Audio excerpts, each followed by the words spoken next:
Sasa kama mtu amekuja na gari yake na iko na shida, wewe unajua kupika.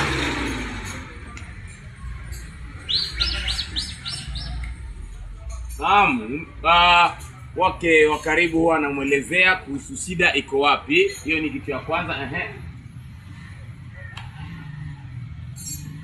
Yule mwenye gari huwa anamuelezea shida iko wapi, na akiangalia recording yake anajua shida ni nini.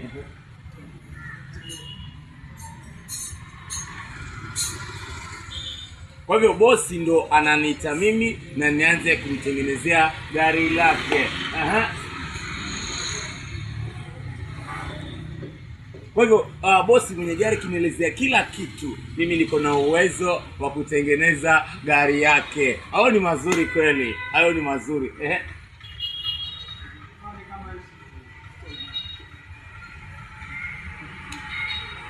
Naam, kwa hivyo akitengeneza zile gari na ikiwa vizuri, bosi mwenye gari pia naye husikia raha tena sana.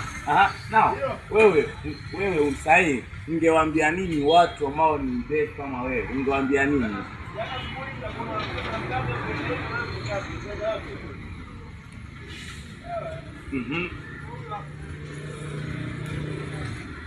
Naam, yeye angependa kuambia kwamba wale wenzake wote ambao ongei pia wajaribu kujitahidi na kufanya kazi kwa bidii.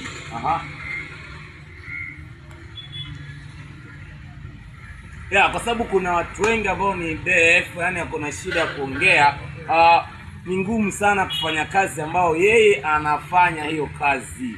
Na hii kazi wewe ulifanya kulazimishwa ama uliingia mwenyewe tu kwa asili yako wewe? Anasema hii kazi yeye alisomea, kwa hivyo alipenda kwanza alikiwa katika secondary. Yeye alipenda kiwa secondary na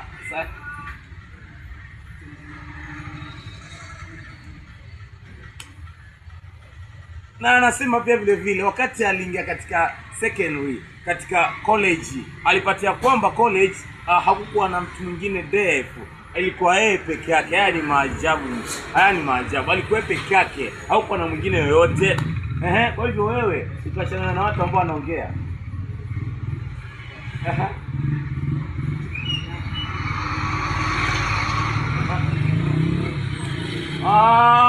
Kwa hivyo anasema kwamba defu wengi sana huwa wanapenda kuangalia kitu yani practical, lakini theory hiyo inakuanga shida kwa wao. Hiyo ndio sababu ya kuwa defu wengi sana huwa si rahisi kuwapata katika kazi kama hizi. Lakini yeye anasema alichukulia kitu ya kawaida, hiyo ndio ikafanya paka akaendelea, na paka sasa hivi unavyomuona hapa yeye anaendelea na kazi yake. Ni heko si heko. Hii si rahisi.